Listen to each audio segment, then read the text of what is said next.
ध्येय education foundations ध्येय प्रकाशन अकॅडमी मध्ये आपल्या सर्वांचं सहर्ष स्वागत आहे। तर आज आपण ऑनलाईन मोफत क्लासेस घेत आहोत आणि आज बघतोय आपण बुद्धिमत्ता हा विषय। तर बुद्धिमत्तेमधील बघूया आता बुद्धिमत्ता हा विषय बघायचा आहे आज आपल्याला।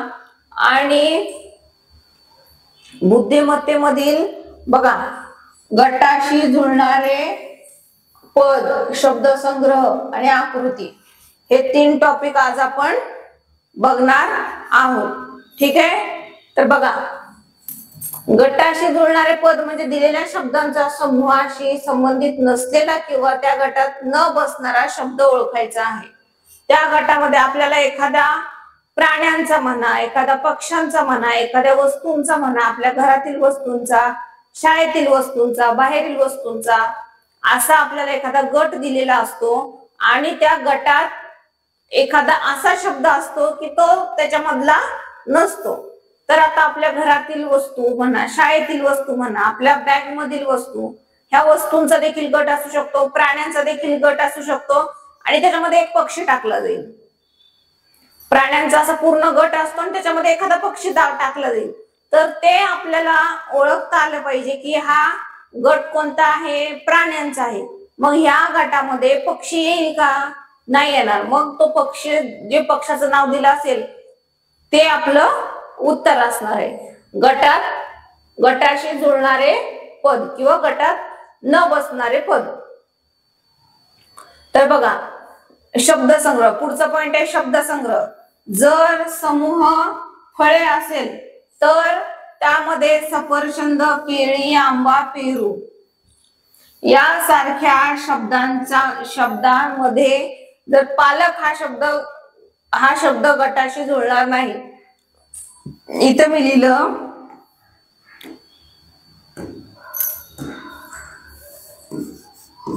पालक, इथं दिलं पालक, तर जमेल का हो? बघा सफरचंद, केळी, आंबा, पेरू आणि पालक जमेल का?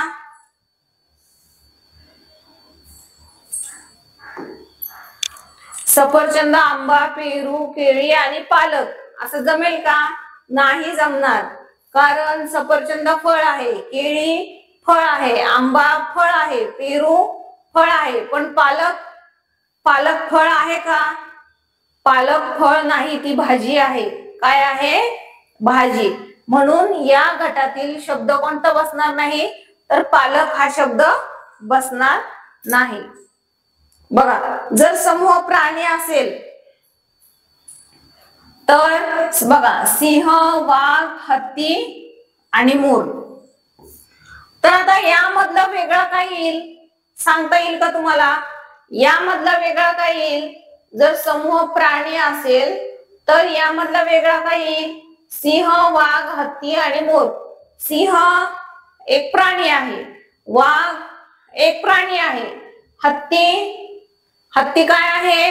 हत्ती पण एक प्राणी आहे। पण मोर, बघा आता मोर प्राणी आहे का? मोर काय आहे? मोर एक पक्षी आहे। काय आहे? पक्षी आहे। त्यामुळे समूह प्राणी असेल तर यांच्या गटामध्ये मोर बसणार नाही। ठीक आहे, समजते का तुम्हाला? म्हणजे गटाशी जुळणारे पद किंवा गटात न बसणारा शब्द हे आपल्याला शोधायचं आहे।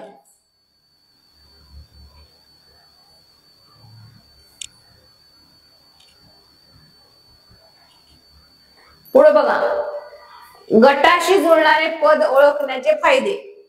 तर आता आपल्याला एखादा शब्द गटात बसत नाहीये हेच समजण्यासाठी आपल्याकडे तेवढी बुद्धी असावी लागते। ह्या प्राण्यांचा गट आहे, हा पक्ष्यांचा गट आहे, तर हे आपल्याला आपलं त्याच्यामध्ये वाचन खूप पाहिजे। आपल्याला वेगवेगळ्या पक्ष्यांची नावं म्हणा, प्राण्यांची नावं, वेगवेगळ्या समूहांची नावे, त्यांची माहिती पाहिजे, तरच आपल्याला ते ओळखता येईल, आहे का नाही?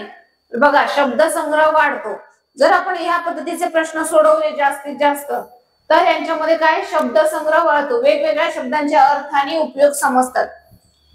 जे वेगवेगळे शब्द आहेत त्यांचे अर्थ समजतात. बुद्धिमत्ता वाढते, तर्कशक्ती आणि विचार करण्याची क्षमता वाढते. तर्कशक्ती आणि विचार करण्याची क्षमता वाढते. विश्लेषण क्षमता वाढते. ठीक आहे, विश्लेषण करायचं, दिलेल्या माहितीचे विश्लेषण करण्याची क्षमता वाढते. विश्लेषण म्हणजे प्राणी वेगळे, प्राण्यांचा गट समूह दिला असेल तर प्राणी वेगळे काढले आणि मोर वेगळा काढला. आपण आताच्याच उदाहरणामध्ये बघितलं होतं, सिंह, वाघ, हत्ती आणि मोर. यामध्ये विश्लेषण केल्याशिवाय आपल्याला कळेल का? नाही कळणार. प्राणी इकडे आणि पक्षी इकडे, हे असं विश्लेषण केल्याशिवाय कळेल का? नाही कळणार. तर हे विश्लेषण क्षमता देखील वाढते यासारख्या प्रश्नांमुळे. ठीक आहे, तर बघा आता पुढे काय, पुढचा प्रश्न बघूया. पुढचा टॉपिक आहे आकृत्या. तर आपल्याला गटाशी जुळणारे पद म्हणजे दिलेल्या आकृत्यांचे समूहाशी जुळणारे. आकृत्यांमध्ये देखील सेमच आहे. 3 आकृत्यांचा संबंध किंवा 2 आकृत्यांचा संबंध लावला जातो आणि तोच संबंध तिसऱ्या आकृतीशी लावून किंवा चौथी आकृती, तिसरी किंवा चौथी आकृती आपल्याला काढायला दिलेली असते. तर बघा, यांच्यामध्ये दिलेल्या आकृत्यांमध्ये काहीतरी साम्य असते, जसे की आकार. साम्य कशामध्ये? आकार, रेषा, दिशा, चिन्ह, संख्या किंवा भागांचे विभाजन या साध्यांवरून साम्य शोधून गटाशी जोडणारे पद पर्यायातून निवडायचे आहे. ठीक आहे, समजा तुम्हाला काही आकृत्या दिल्या आहेत आणि एक त्रिकोण आहे, एक चौरस आहे आणि एक वर्तुळ आहे. या तिन्ही आकृत्यांमध्ये आकार हे साम्य आहे. आता पर्याय जर तुम्हाला एक षटकोन दिला असेल तर तो या गटाशी जुळणार आहे का? कारण तो सुद्धा एक आकारच आहे. ठीक आहे, बघा आता एक त्रिकोण, एक चौकोन, एक वर्तुळ आणि एक षटकोन.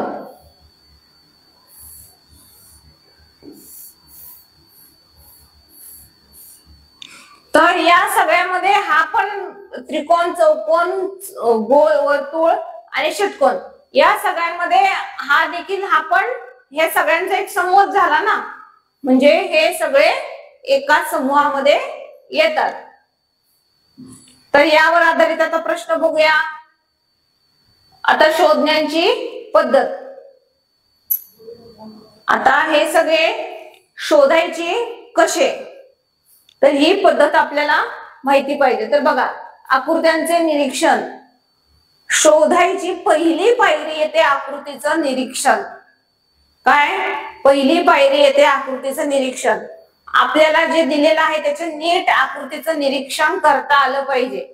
विविध प्रथम दिलेल्या आकृती काळजीपूर्वक पहा, त्यांचा आकार, रेषा, दिशा, चिन्ह, त्यांचा आकार,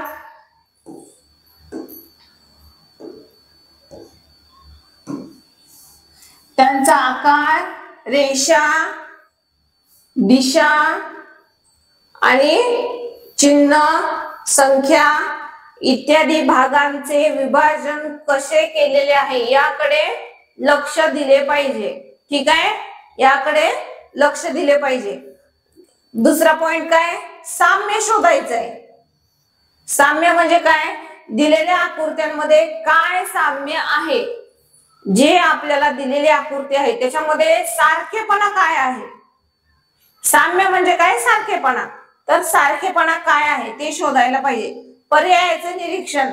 पर्यायामध्ये दिलेल्या आकृती तपासा आणि गटाशी जुळणारी आकृती शोधा.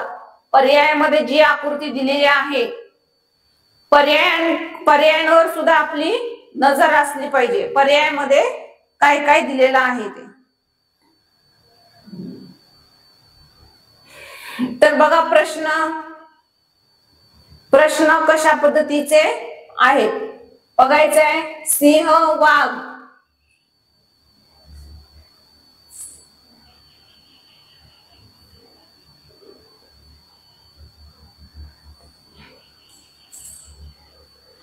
बघा, सिंह, वाघ, अस्वल. आता पुढचं आपल्याला शोधायला सांगितलंय आणि ऑप्शन काय दिलेत? हरिण, अस्वल, लांडगा, मांजर. ऑप्शन काय दिलेत? हरिण, अस्वल, लांडगा आणि मांजर. तर याच्यामधला अस्वल, अस्वल काय येईल? वेगळा येईल.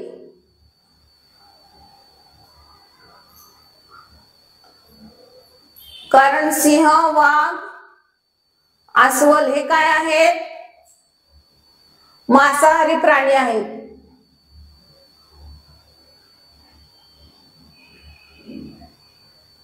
हे काय आहेत? मांसाहारी प्राणी आहेत. मग आपलं ऑप्शन येईल ऑप्शन नंबर ब, हे आपलं उत्तर असणार आहे. तर बघूया, पुस्तक, पेन्सिल, रबर. पुस्तक, पेन्सिल, रबर. तर याच्यामध्ये पुढचं काय येणार आहे? तर बघा, ऑप्शन मध्ये काय दिले? वही, फळा, बेंच आणि डस्टर. तर फळा, बेंच आणि डस्टर हे लागतात. कुणाला लागतात? हे शिक्षकांना लागतात. हे विद्यार्थ्यांना लागतात का? विद्यार्थ्यांना पुस्तक, पेन्सिल आणि रबर हे लागतं. आणि त्याच्यामधलं काय आहे? तर दुसरं काय लागू शकतं? तर वही लागू शकते, आहे का नाही? ह्या सगळ्या अभ्यासाला वस्तू लागत असतात. पुढचं बघा, सूर्य, चंद्र. पुढचं तुम्ही सोडू शकाल का?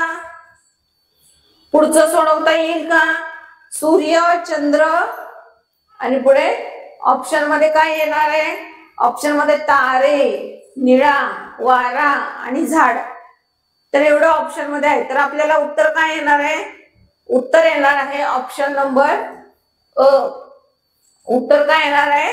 ऑप्शन नंबर अ हे उत्तर येणार आहे. तारे. काय असणार आहे? तारे. कारण सूर्य, चंद्र, तारे हे आकाशामध्ये दिसतात. कुठे दिसतात? आकाशामध्ये. पुढे बघा, आता पुढचा प्रश्न वाचून ट्राय करायचा आहे की सोडवता येतील. आपल्या आपण, मी सांगायच्या आधी आपल्या आपण सोडवून बघायचंय. बघा, आंबा, केळी. आंबा, केळी, सफरचंद, डाळिंब, अननस, नारळ.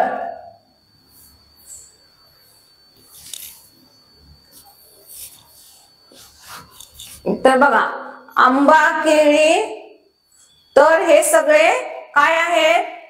कशाचा गट आहे हा? फळांचा. तर सफरचंद पण फळ आहे, डाळिंब पण फळ आहे, नारळ देखील फळ आहे. पण हे अननस हे सगळे झाडाच्या वर लागतात, हो की नाही? अननस कुठे असतं माहितीये का तुम्हाला? खाल्लेला असेल, पण कुठे येतं माहितीये का? ते म्हणून अननस हे आपलं उत्तर असणार आहे. अननस. ठीक आहे. पुढचा प्रश्न बघा, ट्राय करा तुम्ही, सोडवण्याचा प्रयत्न करा. बघा,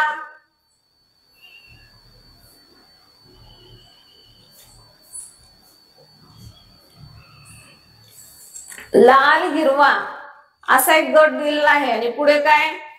निळा, ढग, पाऊस, वारा.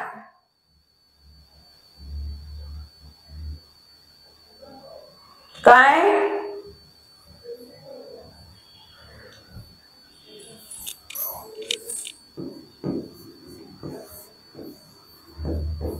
इथे निळा येईल. काय येईल निळा? कारण हे सर्व रंग आहेत. ठीक आहे, हे सर्व काय आहे? रंग आहेत.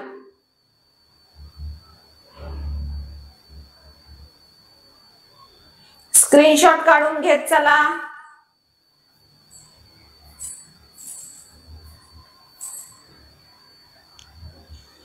बघा, खालील आकृत्यांचे निरीक्षण करावं. गटाशी जुळणारी आकृती पर्यायातून निवडायची. गटाशी कोणती जुळते ती निवडायची आहे.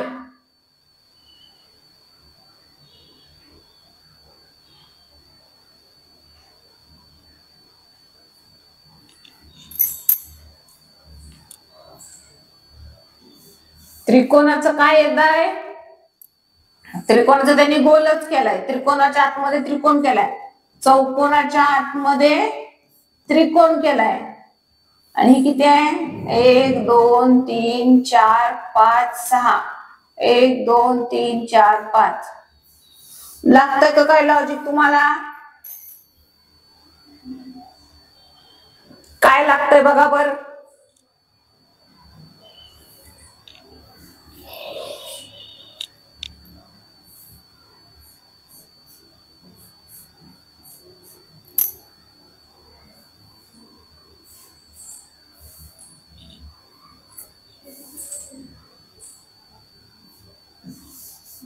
बघा, त्रिकोण हा चौकोन 4 - 1 बरोबर 3 म्हणजे त्रिकोण.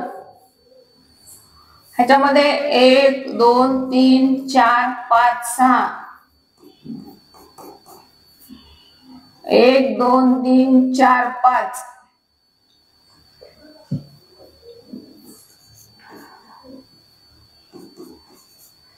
तीन वजा 1 2. पण 2चा कुठला कोण होतो का? कोणच होत नाही, म्हणून त्याने सरळ सर्कल दिला. ह्याच्यामधून हे षटकोन आहे आणि त्याच्यामध्ये पंचकोन आहे. आता आपल्याला असं शोधायचं आहे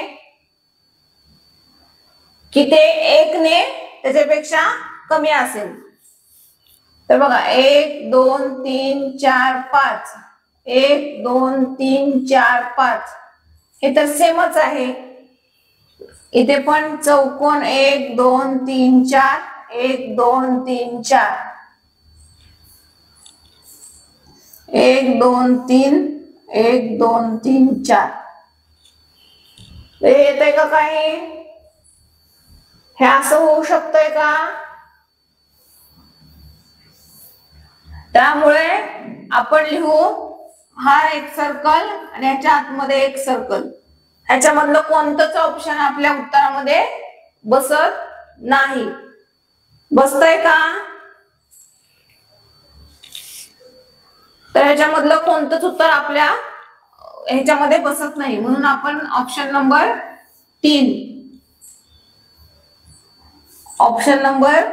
3 हा प्रश्न ह्याचं उत्तर घेतलं. ठीक आहे. बघा आता पुढचा प्रश्न.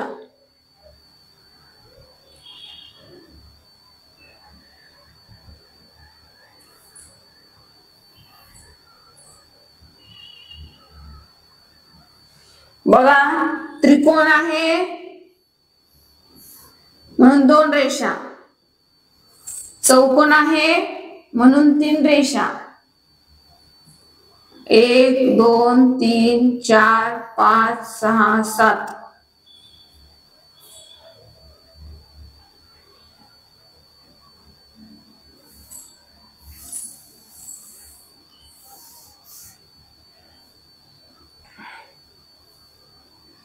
किती झाले?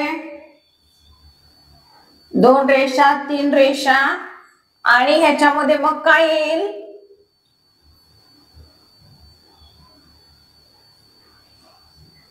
आता बघा, त्रिकोण आणि 1 2 3 4 रेषा होत आहेत. 1 2 3. 1 2 3 4 5 6. 6 आणि 3 अर्ध्याच होत आहेत. आपल्याला अर्ध पाहिजे का? आपल्याला ह्याच्या आता इथे 4 आहेत आणि 4च्या अर्ध पाहिजे का?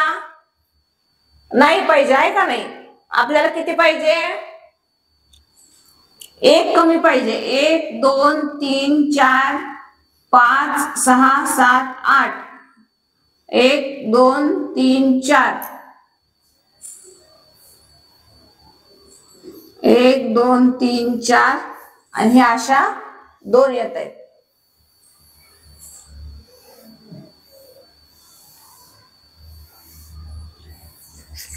तर ह्याचं कोणतं उत्तर येईल?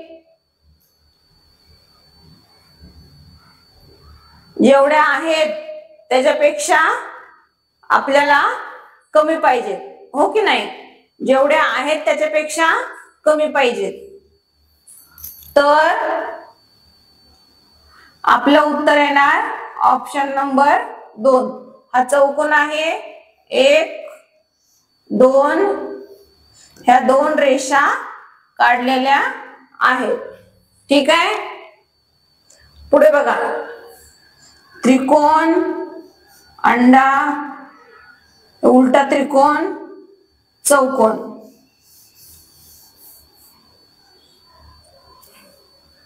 बघा, हा सरळ त्रिकोण, हा उलटा त्रिकोण, हा डायमंड शेप.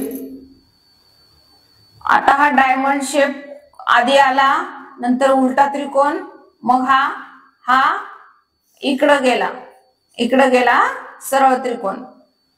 आता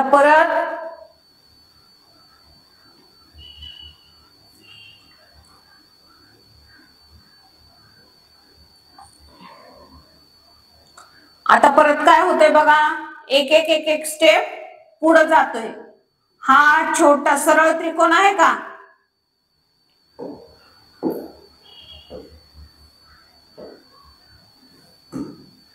हा जो सरळ त्रिकोण आहे हा शेवटला गेला. परत हा एक स्टेप मागे आला. आता कुठे येईल, आता कोणत्या पोझिशनला येईल, इथे पहिले आहे, इथे शेवटचे आहे, इथे शेवटून दुसरा आहे. मग आता कोणत्या पोझिशनला येईल, आणि त्याच्यानंतर हे बघा, हा कुठे गेला,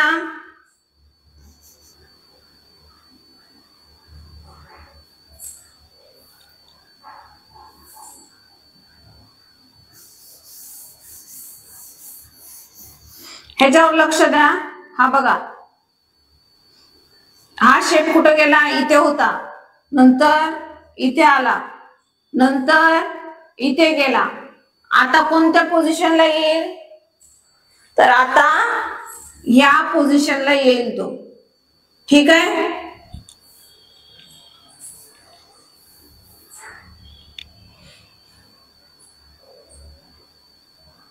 बघा, हा त्रिकोण आहे तो शेवटला गेला.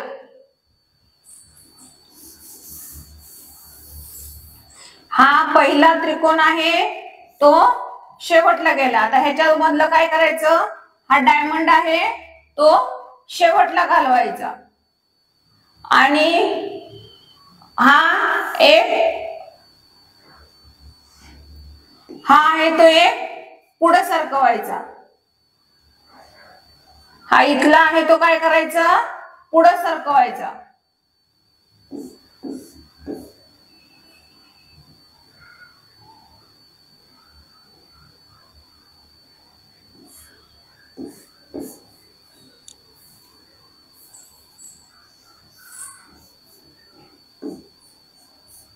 हा आहे तो एक पुढे सरकवायचा. त्याच्यानंतर इथलं काय करायचा,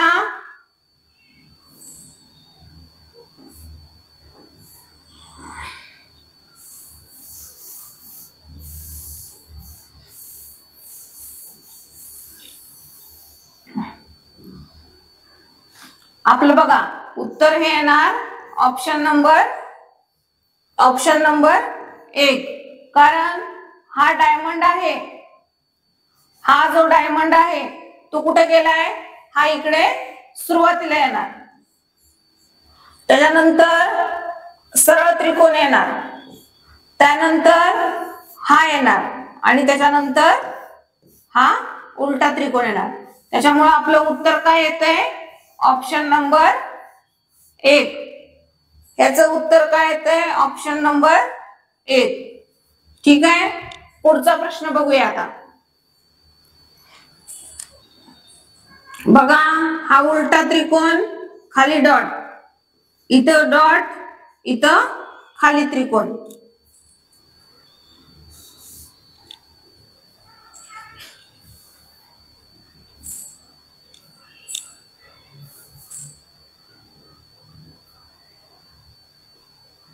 बघा आता हे दोन्ही डार्क आहेत, आणि याच्यामधला एक डार्क आहे आणि एक केलेला नाहीये. तर याचा संबंध काय लागला याच्याशी, इथे एक केलेला नाहीये, हा पण केलेला नाही, इथे ह्याच्यामध्ये दोन्ही पण केलेले नाहीयेत. ठीक आहे, याच्यामध्ये काय केलेलं आहे, दोन्ही हे असे सर्कल डार्क केलेले आहेत आणि एक त्रिकोण डार्क केलेला आहे आणि एक दुसरा केलेला आहे. तर आपल्याला आता ह्याचा आणि ह्याचा जो संबंध लावलाय तो ह्याचा आणि पुढे जी आकृती येईल त्याचा संबंध लावायचा आहे. तर हे कुठे हलवलं, इथला सर्कल आहे तो कुठे हलवला, इथला जो सर्कल आहे, इथला जो सर्कल आहे तो असं होता तर त्यांनी असं केलं, असं होतं ते असं क्रॉस मध्ये केलं. म्हणजे काय येणार उत्तर बघा, हा जो डार्क केलेला आहे, डार्क सर्कल आणि डार्क ट्रायंगल, मग इथे बिना रंगवलेला ट्रायंगल, बिना रंगवलेला त्रिकोण आणि बिना रंगवलेला वर्तुळ. तर ह्याचं उत्तर कसं येईल, तर ह्याचं उत्तर बघा आता, ह्याचं उत्तर काय येणार, ऑप्शन नंबर 4 येणार, ऑप्शन नंबर 4. ठीक आहे, पुढे बघा, स्वाध्यायासाठी काय प्रश्न आहेत बघा. आंबा, केळे, डाळिंब काय आहेत, हे कोणत्या गटात बसतायत, आंबा, भाजी, फूल आणि पान, हे सगळे फळं आहेत का, हो फळं आहेत. ह्या भाज्या आहेत का, ह्या सगळ्या भाज्या आहेत का, नाही, ह्या सगळ्या भाज्या नाही. हे फुलं आहेत का सगळे, नाही, हे काय आहेत, फळं आहेत. पानं आहेत का, नाही. म्हणजे ह्याचं उत्तर काय येणार, तर ऑप्शन नंबर 1 फळं आहेत असे येईल. पुढे बघायचंय, पुणे, मुंबई, नागपूर आणि ऑप्शन काय दिलेत, नाशिक, औरंगाबाद, महाराष्ट्र की गोवा. ऑप्शन मध्ये काय आहेत, पुणे, मुंबई, नागपूर, नाशिक का औरंगाबाद का महाराष्ट्र का गोवा. तर ह्याचा ऑप्शन नंबर काय येणार, नाशिक. ह्याचं उत्तर काय येईल, नाशिक. पुढे बघा, पुस्तक, पेन्सिल, रबर, पुस्तक, पेन्सिल, रबर, ह्याचं उत्तर काय येणार, वही. काय येणार, वही. पुढे बघा, सिंह, वाघ, हत्ती, सिंह, वाघ, हत्ती, ह्याचं उत्तर काय येणार, अस्वल. बघा, मोर, कावळा, कबूतर, मोर, कावळा, कबूतर काय आहे, ते पक्षी आहेत. मग याच्यातला मोर, कावळा, कबूतर,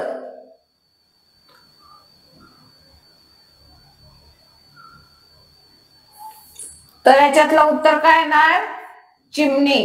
काय येईल, चिमणी. पुढे बघा, लाल, हिरवा, निळा, पिवळा. तर हे अशा पद्धतीने हे प्रश्न सोडवायचे आहेत. स्क्रीनशॉट काढून घ्या. ह्याचाही हे बघा, आकृत्यांवरचे प्रश्न आणखी काय आहेत,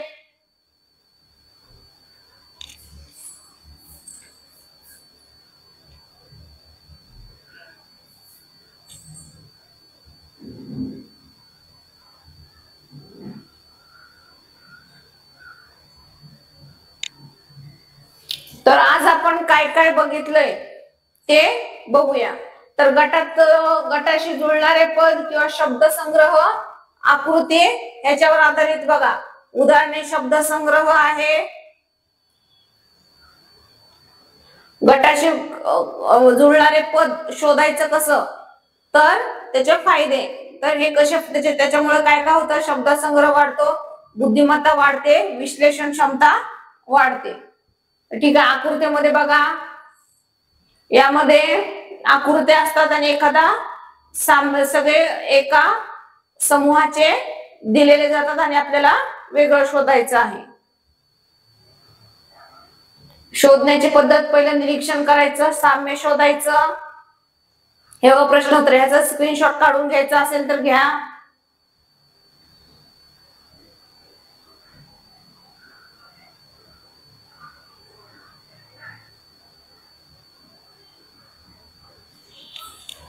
ओके, ठीक आहे, थँक्यू. तर आज आपला हा घटक संपलेला आहे. शब्दसंग्रह, आकृत्या आणि गटात न बसणारा शब्द, हे आपलं संपलेलं आहे. ओके, थँक्यू, धन्यवाद.